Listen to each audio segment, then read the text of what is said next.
Hello, this is a recap of the American series The Act Part 3. Please don't forget to subscribe. Let's begin. The show jumps back to 1991 in Lafourche Parish, Louisiana. Didi is giving birth to her daughter Gypsy in the hospital. The doctors inform that there is a problem with the umbilical cord, but then they manage to cut it out. It takes a second, but then the baby finally wails, and the doctor informs Didi that her baby is alive and healthy. Afterward, Didi's mother, Emma, comes to see her newborn granddaughter. It is easy to notice that the two have issues centering on power and control. Didi recently hands over her daughter to her mother, while Emma urges the nurse to give a bath to the baby. Skipping back to 2015, Nick and Gypsy are hurrying their way out in a cab and fleeing the crime scene, while Gypsy suddenly looks back at her mother's house one last time. There is no remorse on Nick's face. The two lovers then head off together to the motel where Nick was previously staying. Gypsy and Nick hang out in the motel room. They enjoy the brownies they took from the house. Gypsy dresses up in her wig and records Nick on her camera. After they get intimate, Nick and Gypsy lie in bed talking about their favorite movie characters. But it's not long before Gypsy finds that the real-life conversations aren't as exciting as the ones they had online. It's one of many signs for her that this isn't turning into the fantasy she imagined it would be. Jumping back to 1991, Emma constantly chastises her daughter, Didi, about her abilities as a new mom. Didi is scared that her daughter is sick. She wants to see a doctor, but Emma assures her nothing is wrong with the baby. At the hospital, the doctor informs them that Gypsy is smaller than she should be at 2 months old. Although it is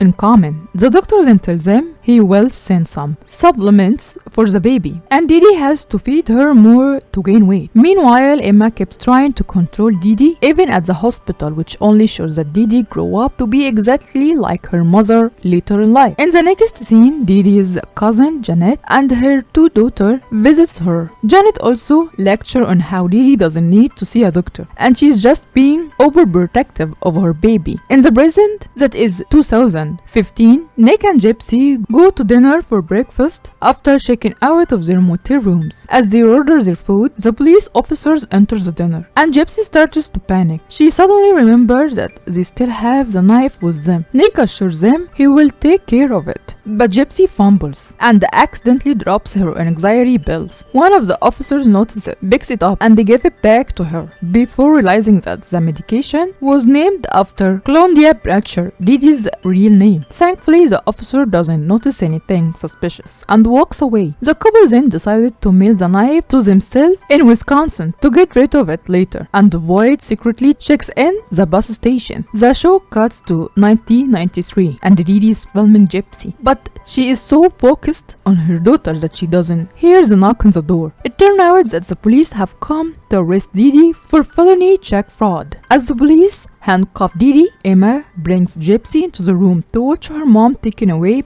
by the police. Gypsy cries and requests her mom not to let her daughter see her in such a shameful condition. In the courtroom, Didi is sentenced to 6 months in jail for forging checks. She then tries to say goodbye to Gypsy, but Emma won't let. Didi then yells that Emma could have raised the money for her bond. As she's pulled from the room, Didi begs her mother to follow the doctor's schedule to care for Gypsy. Back in the prison, Nick and Gypsy get to the bus station for Wisconsin, only to find out that Nick didn't book a ticket for Gypsy. Since there are no more seats on that day's bus, they book 2 tickets for another bus which is only available after 2 days. After 4 months, young Didi gets released from jail. When she arrives home, her daughter doesn't immediately remember her, and instead she starts to cry. Didi then gets mad at Emma because according to the schedule, Gypsy should be sleeping right now instead of playing outside. Emma says that her granddaughter is at least happy with her. Later, Didi is worried that Gypsy is sick. Despite Emma saying Gypsy is fine, she says that Gypsy is clearly ill, and Emma is actually trying to prove that she is better mom than Didi is. Emma just smiles and says she could have told the cops that Didi wasn't there when they come looking for her, but she knew Didi needed to learn a lesson. She then weakly says that Gypsy was better with her than Didi from the day she was born. Nick is busy enjoying a violent movie at the motel, while Gypsy isn't impressed. Neither neither does she enjoy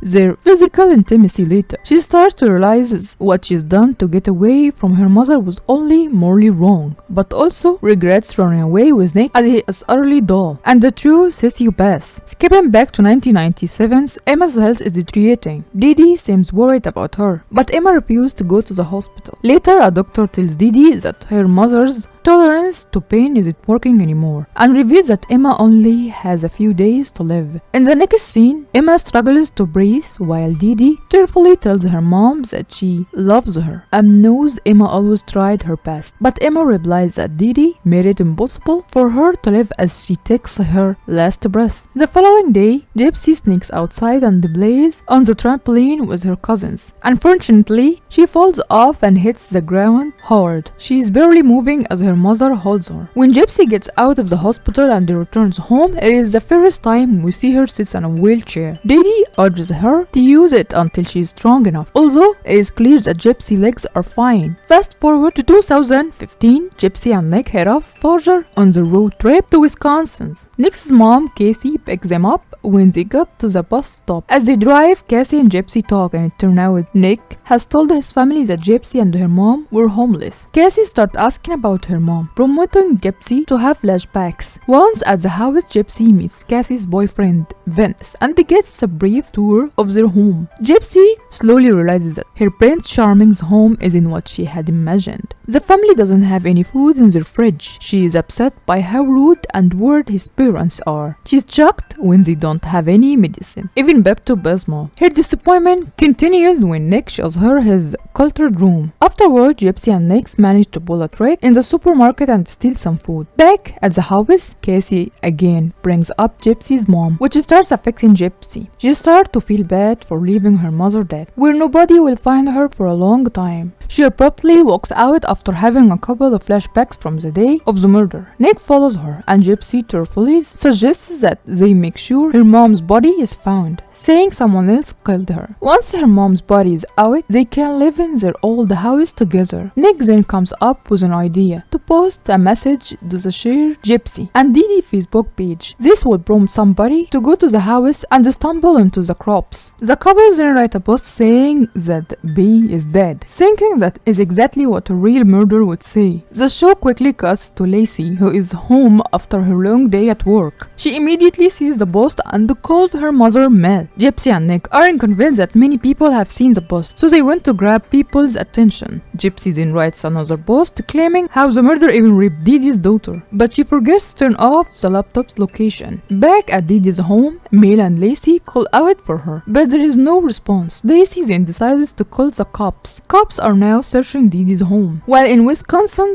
Nick and Gypsy prepare for dinner. Just then, the package with the knives they had sent to themselves arrives, and Vince gives it to Gypsy. Gypsy starts to panic again and wants to get rid of the murder weapon right away, but Nick doesn't see the need to rush as he says it's too dark outside. Gypsy realizes he is utterly clueless and to continue to bluster about their happily ever after, not materializing. Nick's mom interrupts their brief argument, and the two settle for a while. Meanwhile, the cops have tracked the location of the Facebook posts to Big Bend, Wisconsin. A SWAT team and the sheriff surrounds Nick's house later that night. Vince and Cassie comes out with their hands up while Nick and Gypsy hide in the armor. The cops soon have the two lovers in custody. Before they are taken away, Nick and Gypsy agree that they did the right thing, so they will just tell the police the truth. Next, the couple is interviewed in the police station. One of the detectives, Gypsy, a few questions, wondering if she was involved in the murder. Gypsy denies her involvement. She even pretends that she didn't know her mother was dead. Her ex continues as she breaks down in tears, saying she has always loved her mom. The detective can tell she's lying, though. Meanwhile, Nick is opening up the truth. He admits to stabbing Dee Dee, saying he did it for him and Gypsy to live happily together. He even confides that Gypsy was the one who asked him to kill her mother. Nick also shares about having multiple personalities and how he hears voices in his head. It turns out that he is also still under the delusion that he and Gypsy will make a family together and where he will be going to prison. The officer then starts asking Nick further questions, giving his background of having mental issues. She questioned if he had sex with Dee Dee's dead body, to which Nick replies he doesn't like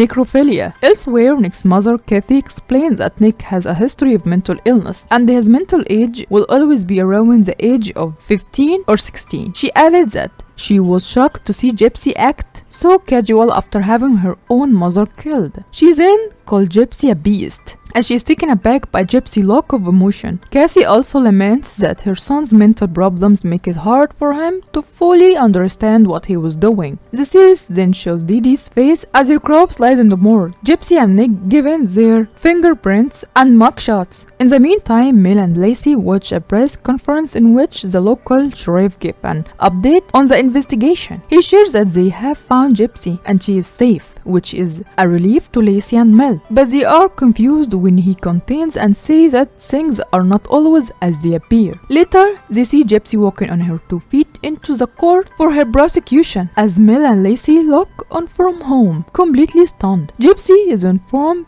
that she is facing life in prison, or even the death penalty for conspiring her mother's murder. Upon hearing this, she breaks down in tears, realizing she will never have her happily ever after. Subscribe to see part 4. I hope you like the video. Bye!